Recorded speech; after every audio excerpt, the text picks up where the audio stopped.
Les saludamos cuando les ofrecemos precisamente a través de su canal más cercano Televaldepeñas un nuevo capítulo de esta serie de entrevistas que venimos manteniendo desde que comenzó este año 2020 que denominamos Conversaciones a orillas del río Jabalón, un poco lejano ahora mismo del puente San Miguel, que sería el punto de referencia, pero no tanto porque estamos en el barrio de los Trinitarios, cercano a la Virgen de la Cabeza.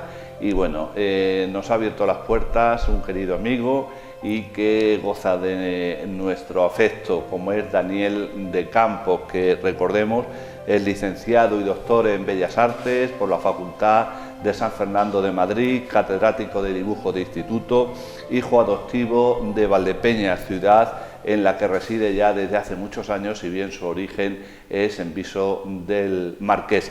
Daniel, muchas gracias por habernos permitido entrar en tu propiedad, en tu casa, en tu domicilio, y bienvenido a nuestro programa. Pues muchas gracias y gracias a vosotros por vuestra visita. Una visita muy agradable, qué duda cabe. Bueno, Daniel nace en Viso del Marqués, ¿lo he dicho bien? En Viso del Marqués, sí, donde hizo un palacio, dice, porque pudo y porque quiso. Porque el Marqués de Santa Cruz hizo un palacio. El Marqués de Santa Cruz. Porque pudo y porque quiso. Yo me marché muy joven del Viso, me marché a un pueblo de colonización, Bazán, que quizá lo conoceréis. Muy cercano allí, ¿no? Y muy cercano, sí. Es un pueblo que hicieron, la mayoría de la gente del Viso le dieron una parcela y una casa y marcharon. Y también muy joven, con 10 años apenas, 9, yo me marché a un internado a estudiar, a Ciudad Real. O sea que esa es mi trayectoria del Viso. Del Viso. ¿Y los estudios escolares y de bachillerato, Daniel, ya los haces en Ciudad Real? Yo los hago en Ciudad Real, sí.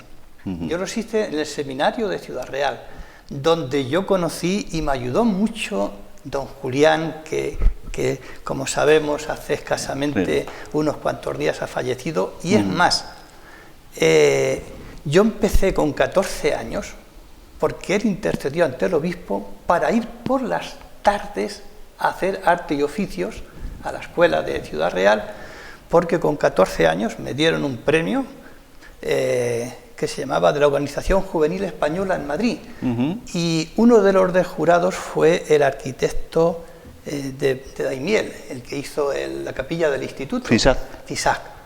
Entonces aconsejó de que se interesó por mí y dijo que este chico tiene que empezar a hacer cosas de arte, lo cual, aparte de esa amistad de ese profesor, le debo el que a mí me dejaran ir a estudiar allá a Ciudad Real. ¿Y don Julián fue profesor tuyo? ¿Tú fuiste alumno de don Julián? Fue profesor mío, como de tantos, claro. Allí que también él iba a dar clases a la escuela por la tarde de arte y oficios. Bueno, ¿y cuánto tiempo permaneces en Ciudad Real, Daniel? Porque luego ya los estudios superiores... Sí, yo los hago fuera. En Madrid, ya. Sí, exactamente. Hasta los 18 años. Después yo salgo de Ciudad Real y ya me marcho a estudiar. Bueno, ¿y por qué surge, ya nos has dicho algo, he querido captar lo de artes y oficios, y por qué surge en tu cabeza la idea de las bellas artes? Pues desde muy pequeño me contaba mi madre, que en paz descanse, que cogía los tizones, que así se hacían de la lumbre, y que en todas las paredes, dice, me las emborronabas, me las ponías allí. La verdad es que no era tan barato, y es más, sigo utilizando para dibujar muchas veces en vez de carboncillos esos tizones. Yo empecé desde muy pequeño, prácticamente con esa inclinación. Incluso nada más que llegué allí, yo manifesté de que quería estudiar allí. Me dieron unas ligeras nociones o enseñanzas, y fue realmente a raíz de ese premio que yo obtuve. Además, el cuadro, nunca se me olvidará, se titulaba Extravío. He intentado a ver dónde podría estar, lo cual ha sido casi imposible, pero prácticamente a la pregunta que me hacías, Ángel, yo creo que siempre he tenido y quería ser, a pesar de la oposición de mis padres, que eso no lo veían, quería hacer Bellas Artes. Bellas Artes. Y por eso ya te trasladas a Madrid, a la Universidad de San Fernando. No, yo me traslado primero a Barcelona y milito además allí. Termino allí lo que se llaman arte y oficios, estoy en la escuela Massana y en el círculo de Sant Just hasta el año casi 74. Entonces yo allí formé parte de un movimiento artístico que se llamaba el Sereus Descatre-Gas, es decir, los herederos de los Cuatro Gatos, ese movimiento que en 1898 forman Picasso, Nonel. Curiosamente fue un movimiento que duró allí escasamente un año y pico, y además era el único artista de los que en aquella época admitieron que no era catalán. Después yo me traslado a Nicaragua. Ya me traslado para dar clases allí en lo que se llamaba la Universidad Centroamericana de Arte. Yo estuve allí en el año 74-75. Allí conocí pues incluso algunos de los dirigentes que están ahora. Yo fui cuando estaba de presidente Anastasio Somoza Debayle, Tachito, que sabéis que después de la Revolución lo mataron en Paraguay. Y curiosamente, tanto a Edén Pastora como a Ernesto Cardenal, que hace poco que murió, que entonces era, me parece que era, le conocí, no me acuerdo si fue León o una ciudad o en Metapa, allí en Nicaragua, era de los que más o menos seguían la teología de la liberación. Me parece que era trapense, no recuerdo bien, pero en una misa le oí, me impresionó muchísimo esta persona. O sea, conocí a muchos de los dirigentes, conocí a Violeta Chamorro, que después fue presidenta de Nicaragua, a su marido, que lo mataron, que era periodista. Es decir, conocí a una cantidad de gente que, curiosamente, estando ya en América, luego en el 2008, en la Navidad, me volví a encontrar con uno, curiosamente, estando en la ciudad de, no me acuerdo, cerca de Costa Rica, con mi mujer y mi hija, pasando unos días, me volví a encontrar en un hotel que estábamos nosotros, solo los tres, una persona y su hijo que había coincidido con él antes del golpe que dieron. Era el general más joven de la aviación, tendría él 20 y tantos años, de Tacho Somoza. Me volví a encontrar con él después de la Revolución, allí en este sitio de Nicaragua. También has estado en Colombia y Chile, entre otros lugares. Sí, bueno, en Colombia yo fui en el 2004, fui a dar clases a la universidad y fui a exponer. Expuse en el claustro de Santo Domingo, en Cartagena de Indias, y expuse en la Fundación Santillana, y di clases en la Universidad Tadeo Lozano. Vuelvo a España y en el 2006, a principios, en febrero, ya había tenido el año anterior una invitación, voy a Chile. En Chile expongo, yo fui en principio para una exposición y unas conferencias y una clase, sin más. Curiosamente, cuando antes de ir, que nosotros nos fuimos con mi mujer, en febrero nos fuimos, en diciembre del 2005 me pongo en contacto con la Embajada de Chile y le escribo un correo en el que le digo que voy a exponer en Valparaíso. Valparaíso es la capital, no sé si seguirá siéndolo ahora mismo, me parece que sí, la capital cultural de Chile. Es decir, la capital es Santiago, como saben ustedes, pero digamos que hizo una escisión Pinochet. Bueno, pues yo le propongo al embajador que viera a exponer y lo que me gustaría, lógicamente, porque era una invitación del gobierno, del presidente Lagos, que es el que estaba entonces, que me gustaría que estuvieran en la exposición alguien de España. Me chocó porque a los pocos días me escribe un correo y me dicen que me presente en el Ministerio de Asuntos Exteriores, que venía el consejero cultural, don Antonio Fernández Mazarambro. Bueno, pues llegué y lo que son las cosas, que después me he hecho uno de los mejores amigos de él, me recibió en una sala allí de embajadores, me dijo, entra, ¿qué quieres? Así en un tono, y le dije, bueno, pues le dije un poco tímido, pues que me gustaría que ustedes, que viera a exponer a Chile, estuvieran. Y recuerdo que lo primero que me dijo fue, pero ¿sabes dónde vas? La verdad es que me dejó y me dice, ¿y qué llevas? Y le dije, pues llevo, es verdad, llevé cerca de 60 obras. Hoy día no sé si lo volvería a hacer. En una serie de cajas que medían 2 metros no, 2,20 por 2,20 por 30, parece que llevé 7 cajas y luego las otras de diferentes tamaños, llevé cerca de 18 obras de 2 metros por 2. Llevé, me parece que fueron 35 obras de pintura y el resto grabados. O sea, fue un... Y recuerdo cuando le dije eso y me dice, pero ¿tú sabes lo que me estás diciendo a miles de kilómetros ir a Valparaíso? Y recuerdo que me dijo, mira, o eres un Quijote o estás loco. Sí, la verdad es que me dejó, porque me dijo, pero piénsatelo bien. Y además me dijo, en principio, como embajada no te podemos ayudar. Y dije, no, si lo que quiero es que me acompañen ustedes.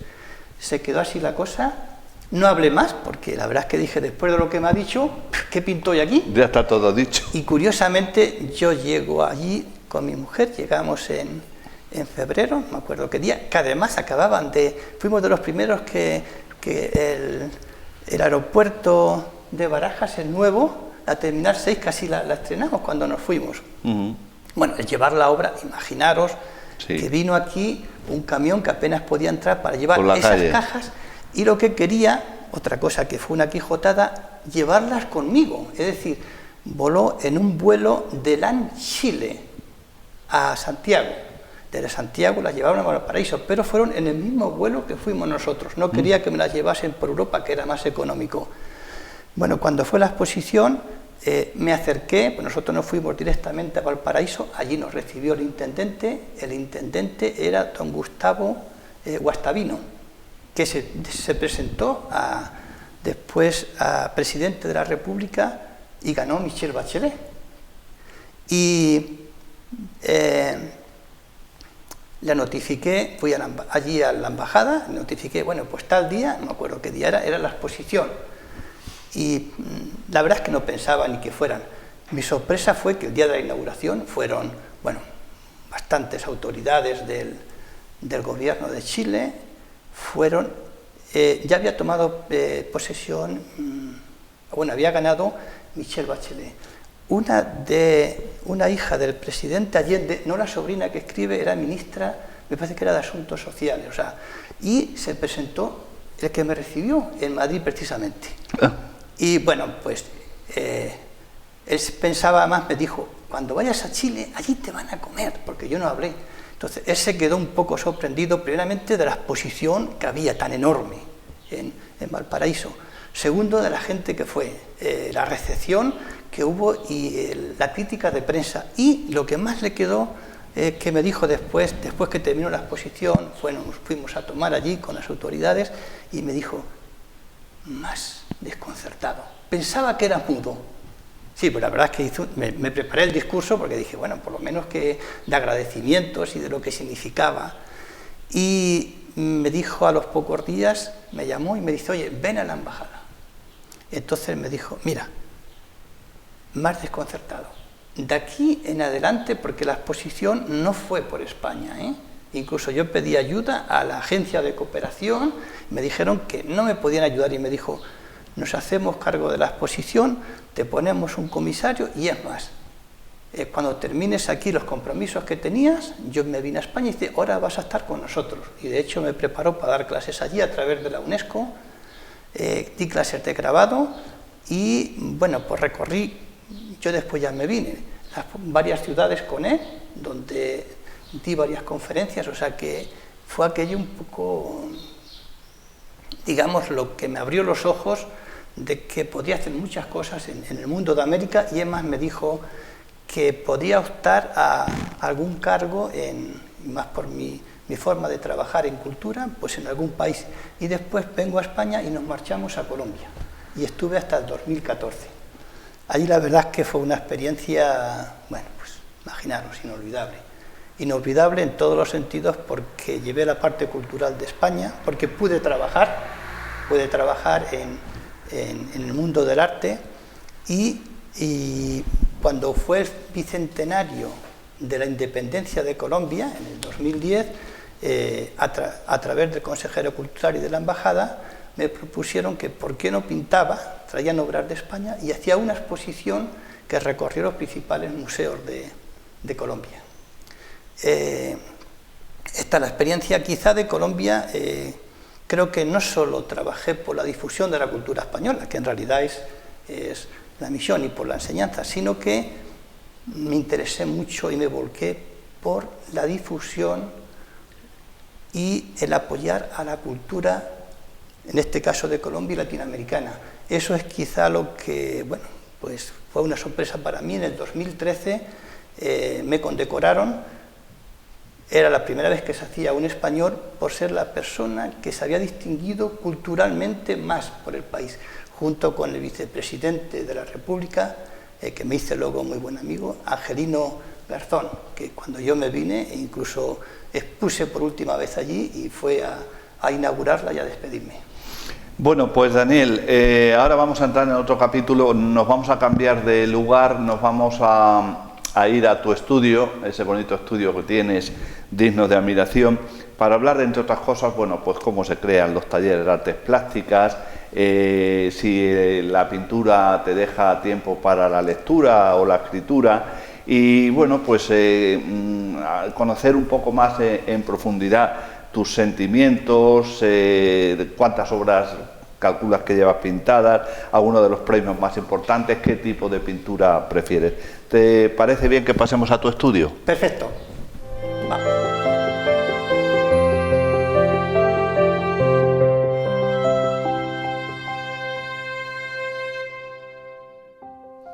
Ya estamos de nuevo aquí, acomodados en un lugar donde huele a arte, a bellas artes, como es este estudio de Daniel de Campos.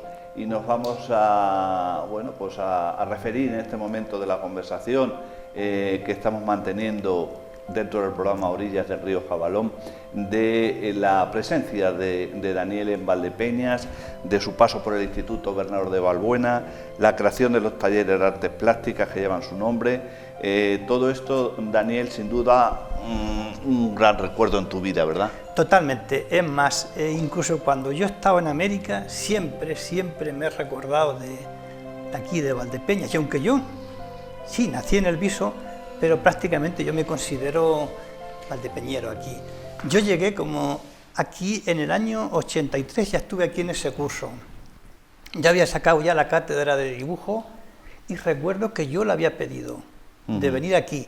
Pasa que el ministerio me mandaron de cátedra a un instituto que era mucho más mayor en Bilbao. Me dijeron que, bueno, que el Bernardo Balbuena pues todavía no tenía para dar una cátedra de dibujo, no era lo suficiente, cuando es un instituto que tenía, me parece que eran 1.400 o 1.500, porque era diurno y nocturno y venía de todos los pueblos. Claro, y quitado la escuela de maestría era el único instituto, únicos, claro. Pero me alegaron que esto, es más, me dieron uno de Cáceres que tenía también 3.000 alumnos, y volví a insistir y por fin ya luego me dieron al cabo en el 83 aquí.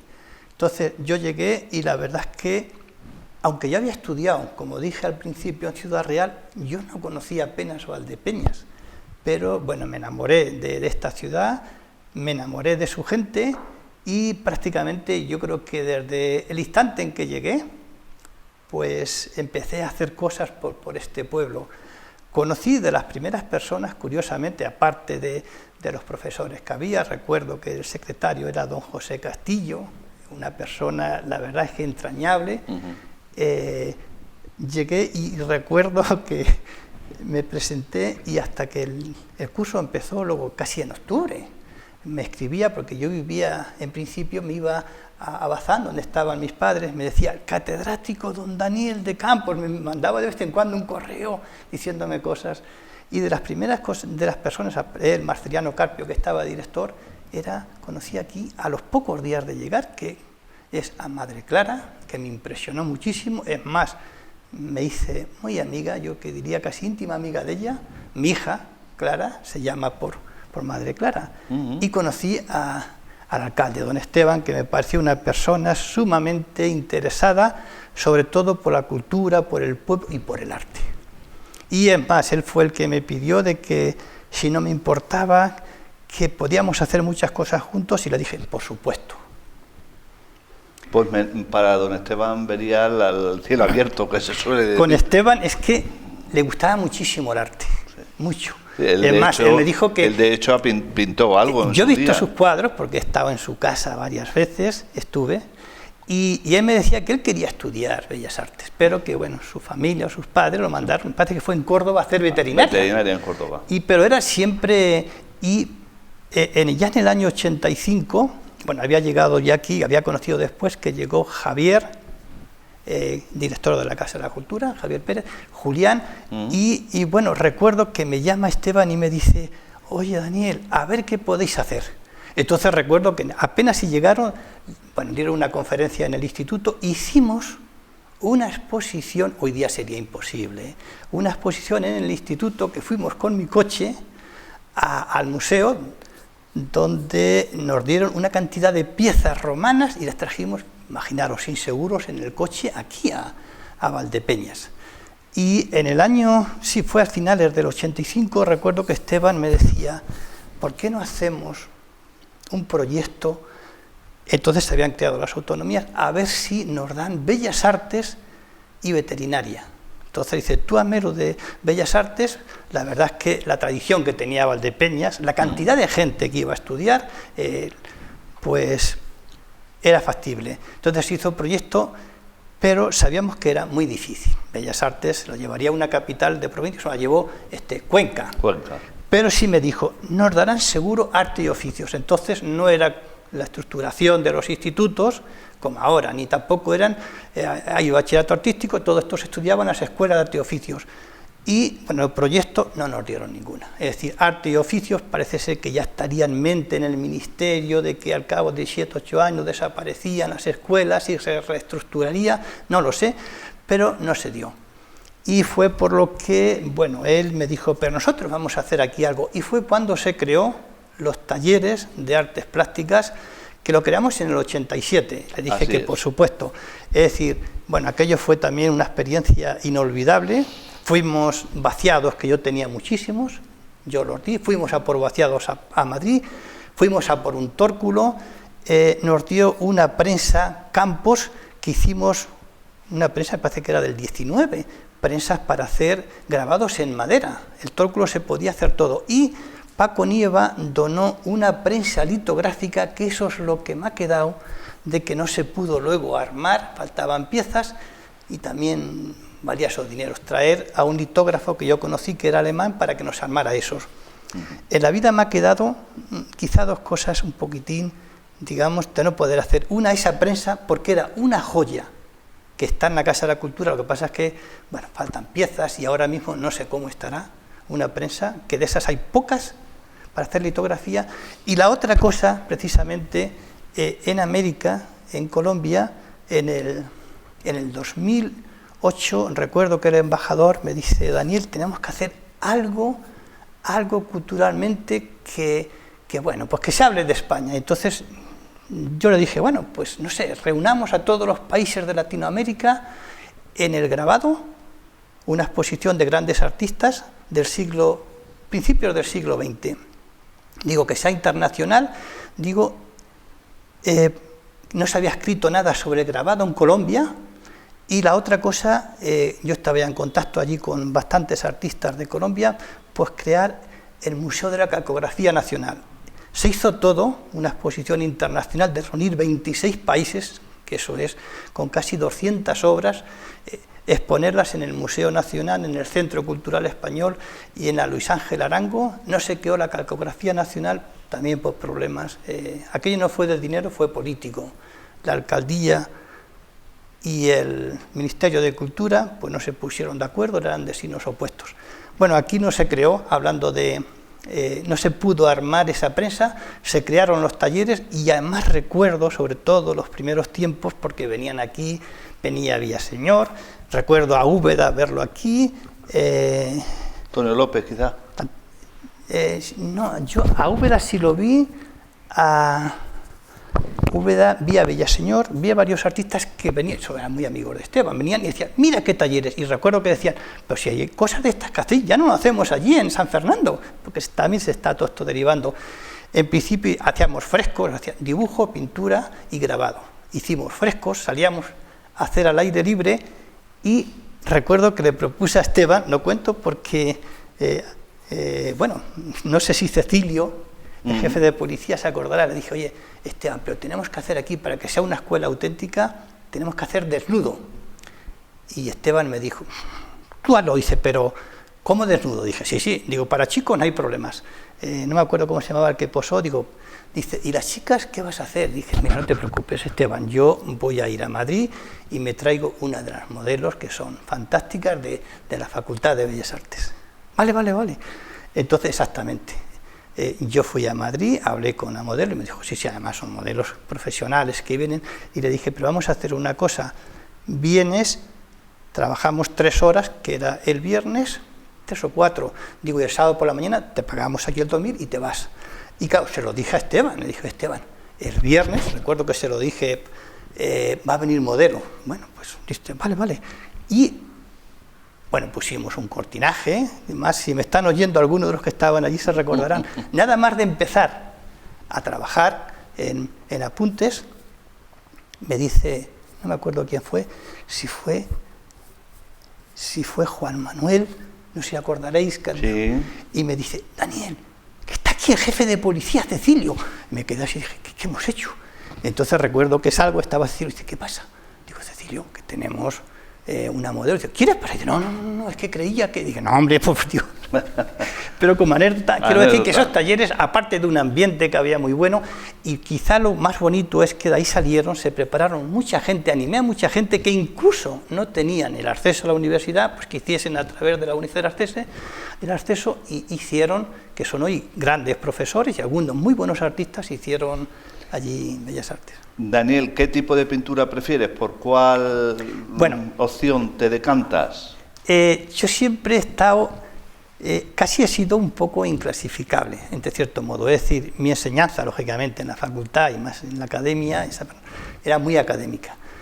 Pero yo digo un poco que el hombre nace siendo bombero, es decir, la academia es al revés de lo que es la vida, y termina siendo incendiario. Es decir, mi pintura ha derivado mucho hacia una especie de impresionismo, expresionismo abstracto, pero yo tengo ciertas connotaciones. Yo he vivido mucho tiempo en América.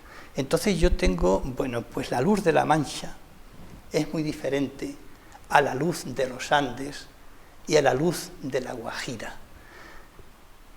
El paisanaje, es decir, los rostros que se ven no es igual. Yo pinto mucho lo que es la figura humana de vez en cuando, es decir, la madre con la niña, la he repetido mucho, no es igual ver aquí una madre con una niña que ver una indígena de 14 años, o incluso menos, con 13 con una niña. Entonces todo eso te marca. ¿Qué marca mucho? Los mercados me han marcado mucho. El colorido. Me ha marcado mucho, por eso mi paleta después ha habido un antes y casi un después de que yo ya estoy bastantes años en América.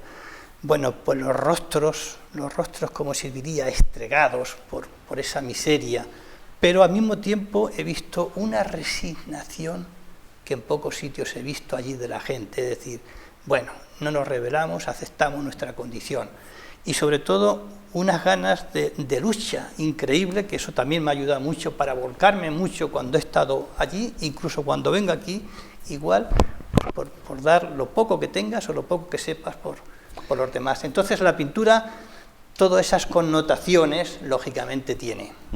Unas pinturas que también, dentro de tu amplio currículum y de tu, bueno, pues, enormes obras que has pintado, también está presente la batalla del 6 de junio. Sí, es decir, yo llamaría esa pintura un poco de pintura histórica. Ya esto empezó antes, es decir, yo en el año 99, en Andújar, en el Santuario Virgen de la Cabeza, hice una pintura mural, casi de 5 metros por 3, es la coronación de la Virgen. Entonces, lógicamente, después es una pintura, digamos, con connotaciones, digamos, del siglo XIX, una pintura, en cierto modo, realista, o si quieres, que cuenta una historia. Después hice, unos años después, el Obispado de Ciudad Real me encargó los santos de la provincia que están allí en Ciudad Real, es decir, Santo Tomás de Villanueva, San Juan de Ávila y San Juan Bautista de la Concepción, junto con los bocetos. Y estando en América, yo ya había pensado, se lo dije una vez a Esteban, porque recuerdo que Esteban me dijo, ¿por qué no haces algo de nuestra batalla, de nuestro 6 de junio? Y le dije, Esteban, me estoy preparando, estoy buscando, mentalizándome, pero no llegué a hacerla estando aquí. Estando en América, precisamente, con la exposición que hice para el Bicentenario, me dije, esta es la ocasión. Entonces yo hice un cuadro, un poco histórico, pero un poco con esas connotaciones de pintura americana, que es la Pola. Es una heroína muy parecida a la nuestra. Y después cuando vine, nada más que vine, lo que hice fue ambientarme un poco en lo que fue estudiar el 6 de junio, y lo que hice fue buscar modelos que me sirvieran para ese cuadro histórico. Ese cuadro histórico, como sabéis, los puse en el museo en el 2017, que es el que está aquí detrás. Y fruto también de esos bocetos es cuando yo he hecho la cúpula esa, que no es exactamente la batalla, aunque sí las figuras son muchas de las que utilicé como modelo, puesto que hice diferentes apuntes, sino como una alegoría, es decir, esa batalla, digamos, de un modo un poco más, entre comillas, espiritual, o cómo se vio desde el cielo, ese heroísmo de esa gente admirable de Valdepeñas. ¿Cuál es tu opinión, para ir concluyendo, Daniel, de, bueno, es pues una circunstancia que agobia, como es la despoblación de ciertas localidades cercanas, incluso están quedando, le llaman ahora la España vaciada? Sí, sí. Pues sinceramente, yo que soy de un medio, como de un pueblo donde nací, El Viso, como es Bazán, donde pasé unos años, están vaciadas. A mí eso me duele, y también eso, pues, es que no se dan estímulos para que la gente pueda ir. Hablo de Bazán, es que en Bazán, ahí está una hermana, y para hablar con ella con el móvil tiene que salirse, no tiene internet. Ja. Entonces, ¿cómo decimos la España olvidada si no le damos los medios? Entonces, eso tenían las autoridades, es decir, que pensar en algo. Denle ustedes las condiciones, seguro que gente se va. Claro, no hay médicos, no hay, bueno, médicos nada. Antes no sé si iban una persona, en muchos de estos pueblos, pues la gente es envejecida, pues para que pasen un día, pues por un centro, un dispensario, un centro médico, no hay farmacia, es que la gente es mayor, entonces a veces no pueden conducir, aunque la población más cercana esté a 8 o 10 kilómetros, denle facilidades a esta gente y hagamos algo. Dotelar de medios. De médicos, de todo. Y de medios. De medios, y seguro que seríamos o podríamos ir más a esa España que de verdad, y aquí en La Mancha lo veo mucho. ¿Te preocupa, ya digo, con esto terminamos, aunque la rúbrica de esta entrevista será unas pinceladas sobre este cuadro que tenemos a nuestras espaldas? ¿Te preocupa, Daniel, pues el peligro que corre el medio ambiente en la actualidad? Sí, me preocupa mucho. Es decir, me preocupa mucho, y es una, sinceramente, de las cosas que yo me he admirado más en América. Yo he tenido la suerte de estar en el Amazonas, de pasar allí una semana, en pleno Amazonas profundo. Y bueno, allí contacté con chamanes, nosotros fuimos en una barca con un chamán, fuimos mi mujer, mi hijo y yo, llevábamos una barca que alquilamos, ya habíamos contactado un chamán y una persona que nos acompañó. Entonces allí vi cómo estos indígenas cuidan el medio ambiente, es más, casi no quieren ni que vayan turistas para que no les perturben esa paz, para que no les lleven. A lo mejor los chicos no van ni están en plena Amazonía, ni siquiera a colegios ni nada. Me preocupa a veces aquí que ese medio ambiente no lo cuidemos más, la naturaleza, todo. Yo salgo a pasear por aquí, entonces me da pena ver a la orilla de los caminos, bueno, las botellas, los cascos. Cuidemos eso todos, cuidemos, es decir, no cuesta nada si uno bebe una cerveza, si toma algo, en una bolsa. Claro. Entonces, yo creo que no se cuida aquí. Como hacemos en y casa. Nuestro planeta nos lo estamos cargando. Daniel, agradecidísimos, qué duda cabe. Yo te conozco desde que llegaste a Valdepeñas, tu etapa del instituto, y desde entonces pues hemos seguido manteniendo la vinculación y la cooperación cuando ha hecho falta. Te felicito por tu buena labor, no ya cultural, sino humana, porque es un hombre muy humano, y nos gustaría que rubricáramos este espacio esta nueva entrega de Conversaciones a orillas del río Jabalón con unas pinceladas sobre ese cuadro. Sí, además... ¿Te parece? Por supuesto, esto es lo que estoy haciendo aquí, en el estudio de aquí, ¿no? En el Pues, de Madrid, haciendo y con mucho gusto. Cuando quieras y muchas gracias, Daniel.